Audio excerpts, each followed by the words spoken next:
O sol mal havia nascido sobre as terras pantanosas do Paraguai quando o silêncio foi quebrado pelo som dos tambores de guerra.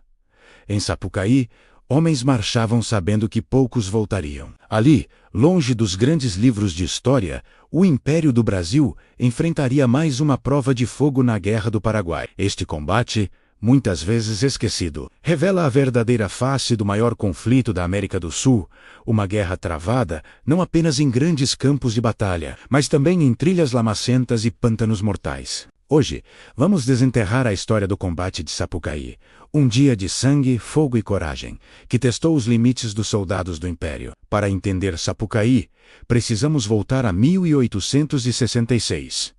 A Guerra do Paraguai já durava 2 anos, e a Tríplice Aliança, formada por Brasil, Argentina e Uruguai, avançava com dificuldade pelo território paraguaio. Pouco antes, a Batalha de Tuiuti tinha sido um banho de sangue, a maior batalha campal da história sul-americana. Apesar da vitória aliada, o exército paraguaio, sob o comando do Marechal Francisco Solano Lopes, não estava derrotado. Pelo contrário, Lopes era um mestre em usar o terreno a seu favor. Ele sabia que suas tropas, embora em menor número e com menos recursos, poderiam infligir danos severos usando táticas de guerrilha. O avanço da Tríplice Aliança era lento e penoso. Cada quilômetro conquistado era pago com suor e sangue. E foi nesse cenário que Sapucaí se tornou importante. Não era uma grande cidade ou uma fortaleza imponente. Era um ponto estratégico no meio do nada, um emaranhado de matas densas, pântanos traiçoeiros e trilhas estreitas. Para os paraguaios, era o lugar perfeito para uma emboscada. Para as tropas do Império, era o Inferno Verde. O objetivo brasileiro era claro, mas arriscado garantir o controle daquela área, para proteger as linhas de suprimentos e continuar o avanço em direção ao coração do Paraguai. Mas todos sabiam que entrar em Sapucaí era como entrar na toca do inimigo. O comando imperial brasileiro sabia dos riscos e destacou tropas de infantaria e cavalaria leve para a missão. Quem eram esses homens? Era uma mistura de soldados experientes do exército imperial, veteranos de outras batalhas e os recém-chegados voluntários da pátria. Muitos desses voluntários eram jovens, alguns quase meninos, recrutados às pressas, com pouco ou nenhum treinamento de combate. A realidade deles era brutal. Eles usavam fardas pesadas, como as casacas de lã azul e os capes militares, totalmente inadequadas para o calor úmido e sufocante do Paraguai. O equipamento era pesado, os fuzis eram antigos e a marcha pela lama era exaustiva. Imagine a cena: centenas de homens, cansados, sujos de lama até os joelhos, avançando em fila por uma trilha estreita, cercados por uma mata densa e silenciosa. A tensão era palpável. Cada som de galho quebrando, cada movimento nas árvores, poderia ser o anúncio do fim. Eles não sabiam de onde o ataque viria, mas sabiam que ele viria. O inferno começou quando as tropas imperiais se aproximaram do arroio Sapucaí. De repente, a floresta explodiu em fogo e fumaça. Os soldados paraguaios, perfeitamente camuflados e conhecedores de cada centímetro daquele terreno, abriram fogo de posições ocultas.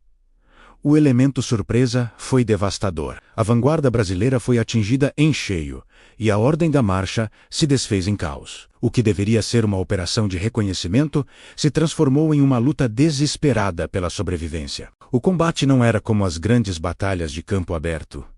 Em Sapucaí, a luta era íntima e brutal. Os tiros eram disparados a curta distância, muitas vezes sem que os soldados brasileiros conseguissem ver claramente seus inimigos. A fumaça da pólvora negra pairava no ar úmido, dificultando a visão e a respiração. A comunicação entre as unidades foi cortada. Oficiais gritavam ordens que se perdiam no barulho ensurdecedor dos tiros e dos gritos. Rapidamente, o combate com armas de fogo virou uma luta corpo a corpo. Homens lutavam com baionetas, facas e até mesmo com as próprias mãos no meio da lama. A disciplina militar se desfez, e o que restou foi o instinto primitivo de matar ou morrer. Relatos oficiais descrevem horas de combate intenso e desorganizado, com as tropas brasileiras lutando bravamente para não serem completamente aniquiladas pela emboscada. É aqui que a história fica ainda mais sombria e heróica.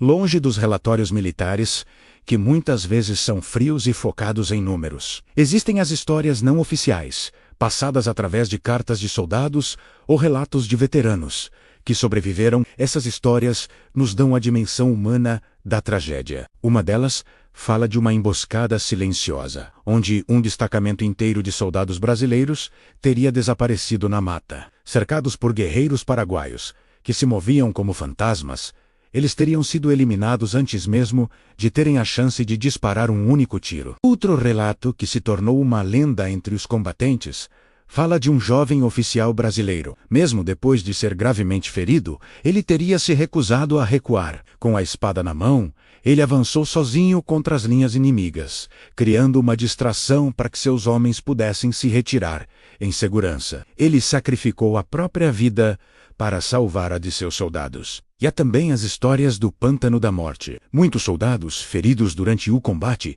tentaram escapar atravessando as áreas alagadas. Mas o peso do equipamento e a lama profunda os transformaram em armadilhas mortais. Eles teriam se afogado lentamente, presos a poucos metros da salvação. Essas histórias, mesmo que não possam ser comprovadas em todos os detalhes, pintam um quadro vívido do sofrimento e da coragem daqueles homens. É muito difícil precisar os números exatos do combate de Sapucaí. Os registros da época são muitas vezes incompletos ou contraditórios. Estima-se que algumas centenas de soldados de ambos os lados estiveram envolvidos diretamente no confronto principal. As baixas brasileiras contaram dezenas de mortos e feridos, um número significativo para uma tropa relativamente pequena. Já as baixas paraguaias são desconhecidas, pois eles costumavam retirar seus mortos e feridos do campo de batalha com agilidade. O combate não durou um dia inteiro, mas se estendeu por várias horas de luta irregular e desesperada. Ao final do dia, com o pôr do sol, os tiros diminuíram. As tropas brasileiras conseguiram manter suas posições, repelindo o ataque principal, mas a um custo altíssimo. O resultado do combate de Sapucaí foi taticamente inconclusivo.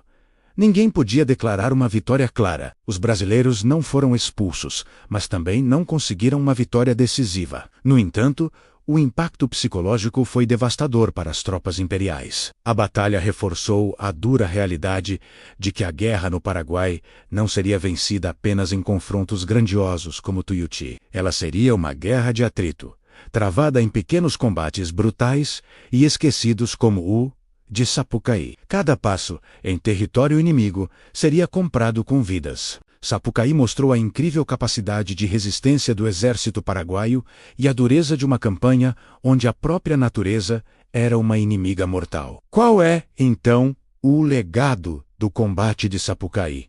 Por que devemos nos lembrar dele? Porque ele simboliza a face menos glamourosa, mas talvez a mais verdadeira, da Guerra do Paraguai. Ele representa o sacrifício de milhares de soldados anônimos do Império do Brasil, homens que lutaram e morreram longe de casa, em condições terríveis, sem a glória das grandes manchetes. Eles eram fazendeiros, artesãos, jovens recrutados à força, que deram suas vidas em combates esquecidos, mas que, somados, foram fundamentais para o avanço da Tríplice Aliança e para o desfecho da guerra. Lembrar de Sapucaí é honrar a memória desses homens e entender que a história é feita não apenas por generais e imperadores, mas também pelo sangue e pela coragem do soldado comum. A história da Guerra do Paraguai é complexa e cheia de episódios como este, que merecem ser contados. Se você gostou de conhecer mais sobre o combate de Sapucaí, não se esqueça de deixar o seu like, se inscrever no canal